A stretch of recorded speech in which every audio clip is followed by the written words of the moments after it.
Jom lapor dan bayar cukai pendapatan sekarang. Maklumat lanjut di www.hasil.gov.my. Dengarkan program Temu Bual Klinik Cukai bersama Lembaga Hasil Dalam Negeri Malaysia. Jom klik Hasil sekarang. Terima kasih atas sumbangan anda kepada kesejahteraan negara. Maklumat lanjut di www.hasil.gov.my.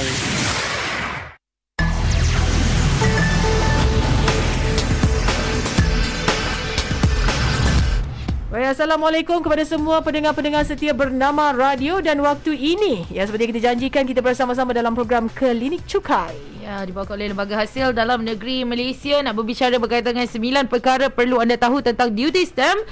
Kita ada Encik Said Zulkifli Abu Semam, Pegawai Perhubungan Awam Jabatan Operasi Stamp dan CKHT bersama-sama dengan kita di studio. Assalamualaikum Encik Zul. Waalaikumsalam. Ya, Selamat datang ke studio Bernama Radio. Terima kasih Natasha Raifah.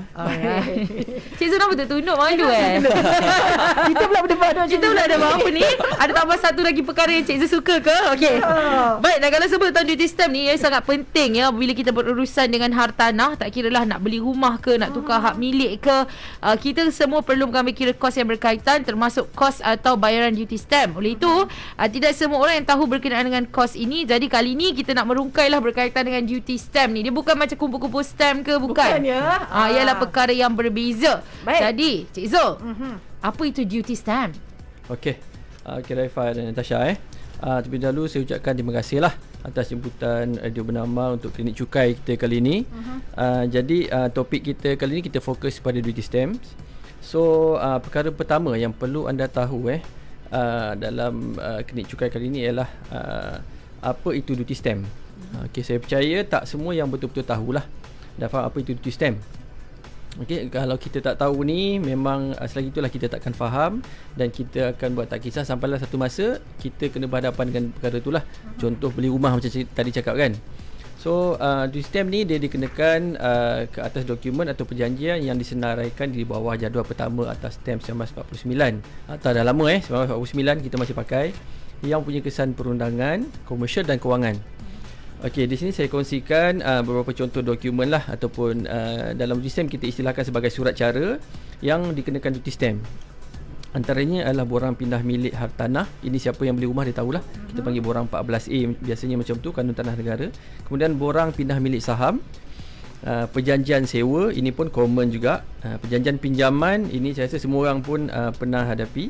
Dan perjanjian jual belilah, itu antara contoh. Kemudian duty stamp ni kita kenakan pada dua kadar. Itu kadar tetap. Yang pertamanya kadar tetap ni ataupun kita panggil kadar nominal, di mana ia dikenakan tanpa ada kaitan dengan nilai balasan sesuatu surat cara lah. So biasanya surat cara ni dia tak ada nilai balasan dinyatakan dalam perjanjian tersebut. Jadi kita anggap sebagai perjanjian am, tapi ada syarat-syarat perjanjian yang dinyatakan dalam tu. So kadarnya adalah nominal. Okey, lagi satu kadar adalah kita panggil ad valorem. Ad valorem ni dia adalah berkenaan ataupun berkaitan dengan nilai balasan di dalam suatu surat cara. Okey, dan ia boleh berubah bergantung kepada nilai balasan sesuatu surat cara dan jenis surat cara tersebut lah. Okey, itu basically berkenaan dengan duty stamp lah. Baik, itu dia tentang duty stamp secara asasnya. Jadi perkara kedua yang perlu semua orang tahu tentang duty stamp ada tempoh masa tak untuk membuat proses penyeteman sebutannya tu. Dokumen-dokumen yang seperti tadi Cik Zul kongsikan tadi. Berapa masa tu? Berapa lama masa yang diberikan? Okey, Tasha sudah tentu ada tempoh masa yang ditetapkan bagi penyeteman satu dokumen lah. Okey, tempoh penyeteman yang ditetapkan adalah bergantung kepada dua keadaan ataupun di mana kita dah pastikan penyempurnaan sesuatu surat cara itulah. Jika penyempurnaan tu atau ditandatangan berlaku di luar Malaysia atau di dalam negara. Okey, sekiranya perjanjian atau dokumen tersebut disempurnakan di dalam Malaysia, tempoh penyeteman adalah 30 hari dari tarikh ia ditandatangani atau disempurnakan. Manakala bagi surat cara yang disempurnakan di luar Malaysia, tempohnya adalah 30 hari selepas pertama kali diterima di Malaysia.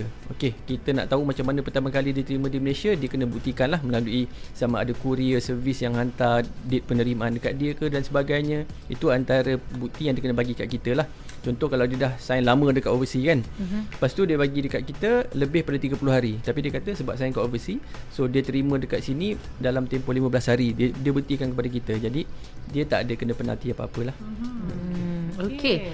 Baik, ingat penalti tu adalah sesuatu yang digemari jugalah.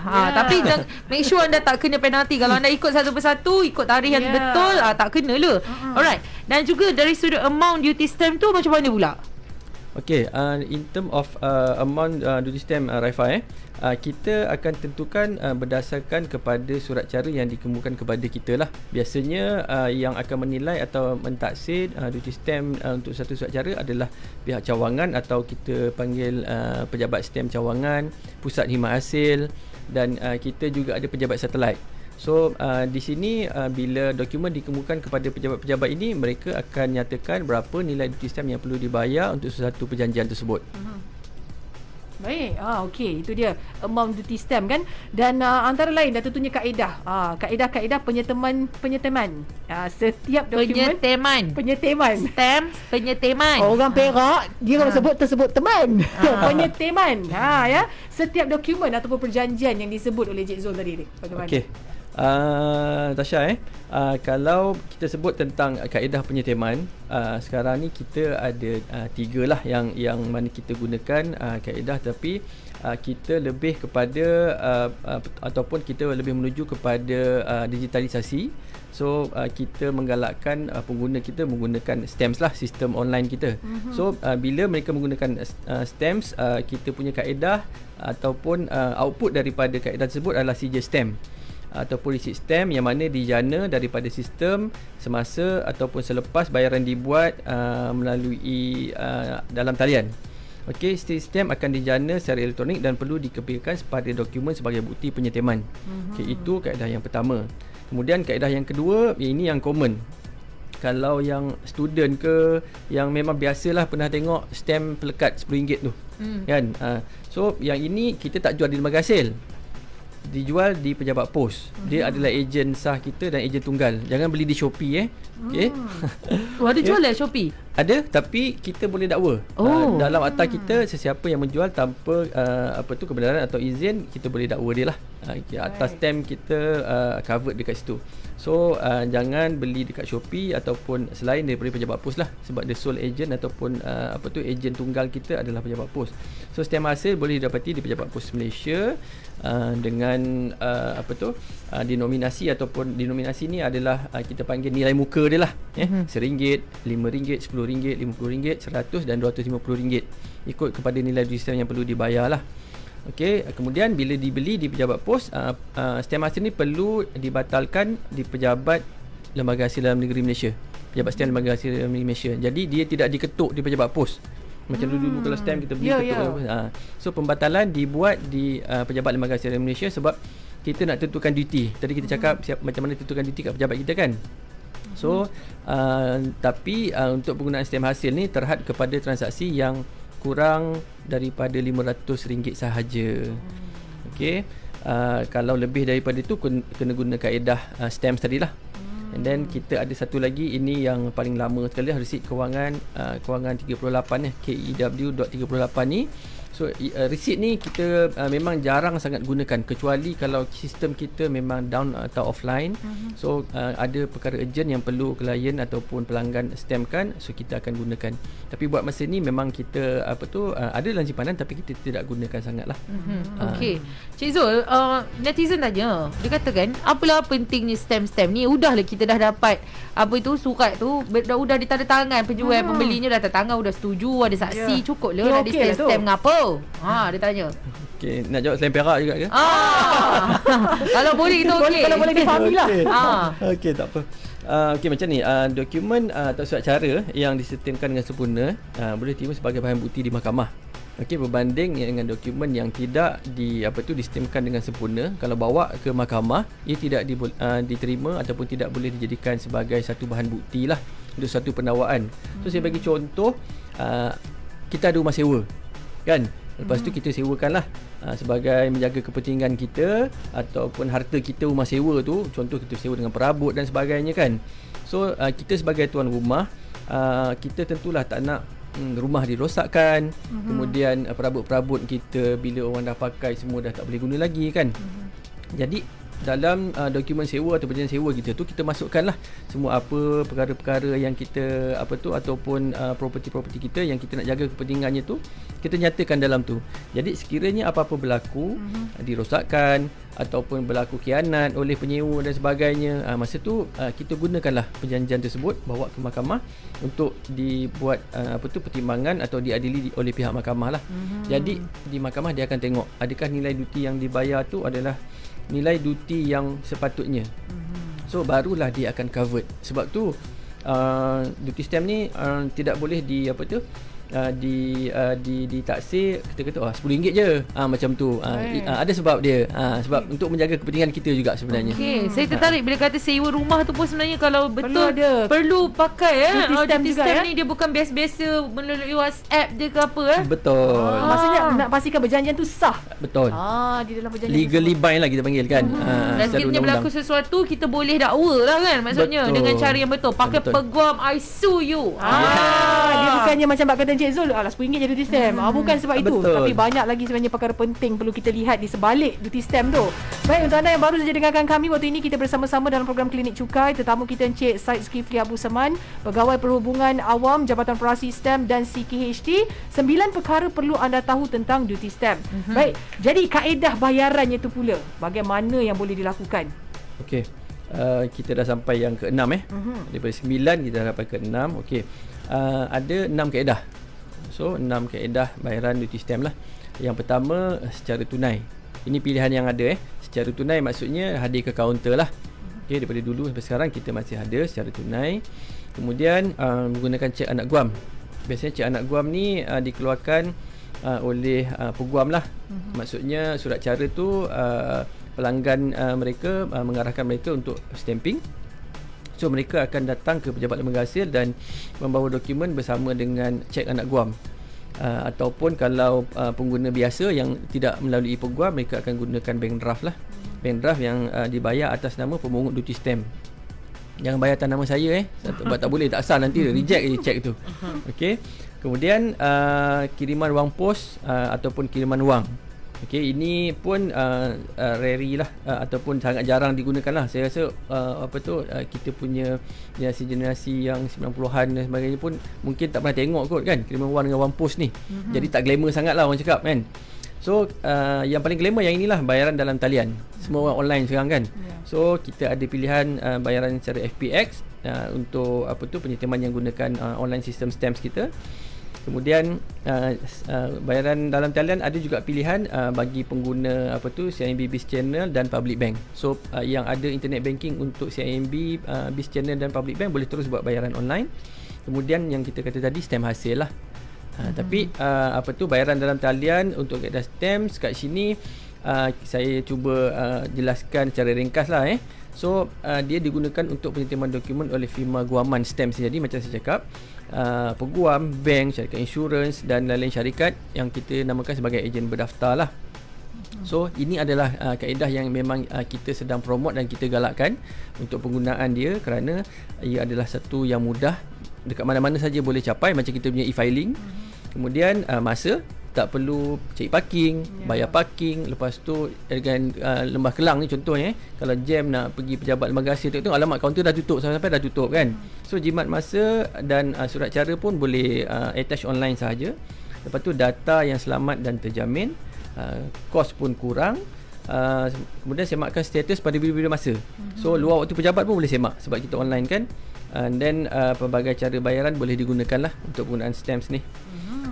Jadi sekarang dulu kita buat stamps ni untuk ejen saja. Contoh macam peguam, syarikat insurans, bank dan sebagainya. Sekarang kita dah perluaskan penggunaan stamps ni. Maksudnya individu macam DJ Raifa, DJ Nazasha pun boleh register as long as ada nombor cukai pendapatan. So boleh register. Lepas tu nak stamping dokumen, contoh tadi macam buat perjanjian sewa rumah kan, nak stamping dokumen peribadi perjanjian sewa rumah tu boleh buat online je. Payment pun boleh buat online pakai akaun sendiri je. So kat situ kita dah cuba ke arah online sepenuhnya lah. So, InsyaAllah nanti mungkin dah tak ada lagi kaunter. Macam itulah. Tak ada dah kaunter semuanya secara online saja. Tiba-tiba dia pun cakap, tak boleh. Acik ni lebih percaya kalau kita datang secara fizikal ni. Tengok rupa, Acik kena tengok Acik rupa kena orang tu. sekarang ramai dia orang nipu-nipu ni nak kita kena pergi kaunter. Macam mana? Kalau Baru nampak mesra kan, macam tu kan? Mesra. Banyak ni Acik nak tanya ni. Macam tu. Macam mana kaedahnya tu Cik Zul? Mama ke tu? Okey, untuk kaedah macam tu masih boleh. Maksudnya key in ataupun masukkan kunci masuk maklumat ke dalam sistem. Kemudian hadir ke kaunter, bawa surat cara yang nak di-stampkan tu. So kita akan taksir di situ dan lebih menjimatkan masa lah, maklumat dah hadir dekat dalam. Tapi kalau macam tadi kata pak cik ni dah tak nampak kan. So macam mana ni nak? So kita akan bantu di sana. Kita ada kios. So pegawai kita akan bantulah. Alright, baik. Boleh. Boleh, tak ada masalah. Banyak benda boleh dibincang. Benda boleh bincang banyak apa nak cara. ngamuk. Okey. Baik, perkara ke-8 yang perlu kita tahu tentang cukai pendapatan, adakah menjadi kesalahan ya sekiranya dokumen atau surat cara lewat di-stampkan. Dan kalau lah salah, banyak ke penaltinya tu. Okey. Kalau untuk kita cakap pasal penalti kalau dekat AFC kita sukalah kan. Kelakkan AFC bila dapat penalti, tapi Ya, KP. Elok pemain bola sekarang. Lah, pula topiknya. jadi untuk kita punya duty stamp ni, so kalau berlaku kelewatan dan sebagainya, tadi kita kata pasal dua kaedah, sama ada ditantangan di Malaysia ataupun di luar Malaysia. So dia ada 30 hari daripada tarikh tersebut lah. Jika melebihi 30 hari tetapi dalam tempoh 3 bulan selepas 30 hari tersebut, penaltinya adalah RM25 atau 5% daripada duty stamp yang terkurang, yang mana lebih tinggi. Contoh, kalau katakan duty stamp sepatutnya RM10, tapi dia stamp lewat daripada 30 hari tadi, so penalti dia RM25, kenalah bayar RM35. Macam tu. Lepas tu selepas 3 bulan pula, tapi tidak lebih daripada 6 bulan, maksudnya ni dah bulan ke-7 lah, sebab 30 hari tadi pun kita ambil kira juga so penalti dia adalah RM50 atau 10% daripada duty stamp yang mana terkurang tadi.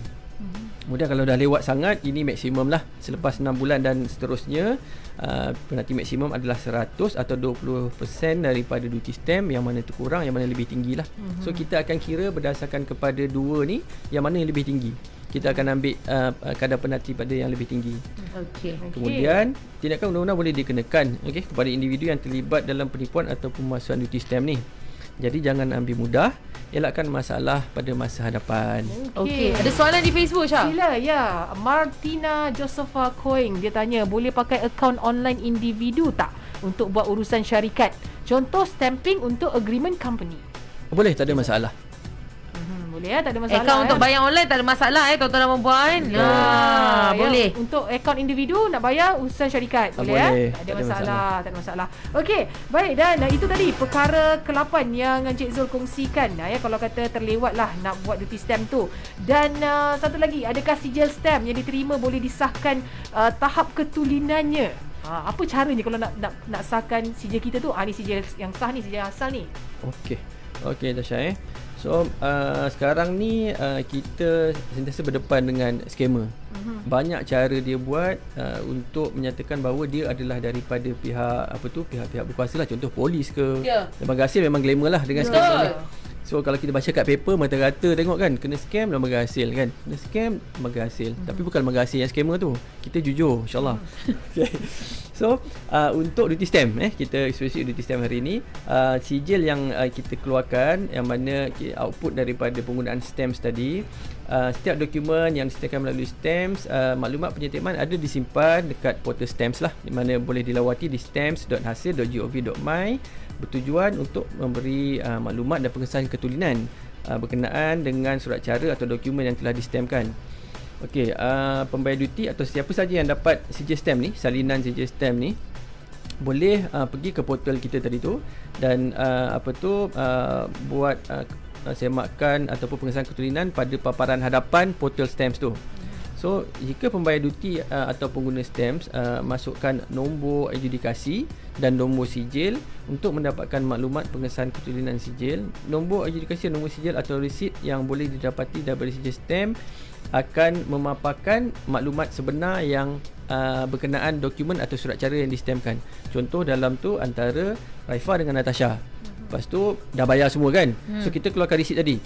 So dekat resit tu akan ada nombor adjudikasi. Nombor adjudikasi ni kita refer pada nombor permohonan lah. Setiap permohonan melalui online ni ada adjudikasi dia yang unik.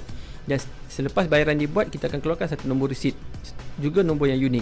Jadi bila masukkan nombor adjudikasi dan kombinasi nombor resit yang sama, dia akan keluar pihak pertama Natasha, pihak kedua Rafa kata kan. So kalau kata semak tiba-tiba nama orang lain, Natasha dengan saya kata. Dokumen ni lain, tapi kenapa maklumat dan stem lain? So mungkin sijil yang dibagi itu adalah sijil yang palsu. Jadi boleh datang ke pejabat kita untuk dapatkan pengesahan. Sekiranya kalau kata ada apa-apa perubahan ataupun pindaan disebabkan ada kesalahan masa buat penyetiman tu, pun masih boleh dibetulkan. Cumanya kena pastikan maklumat tu adalah betul lah. Kemudian kalau maklumat tu wujud, maka sijil tadi sah lah macam saya nyatakan tadi. Tapi kalau tak wujud, kita khawatiri sijil tu adalah sijil palsu. Jadi kena lebih hati-hatilah. Itu dia ya, cara untuk menentukan sama ada sijil kita tu sah ataupun tidak. Satu lagi soalan Soalan ni ramai favorite ni, favorite. Cik Zul dia katakan, kalau pakai akaun individu, boleh tak buat perjanjian orang lain punya, bukan sendiri punya? Mewakili.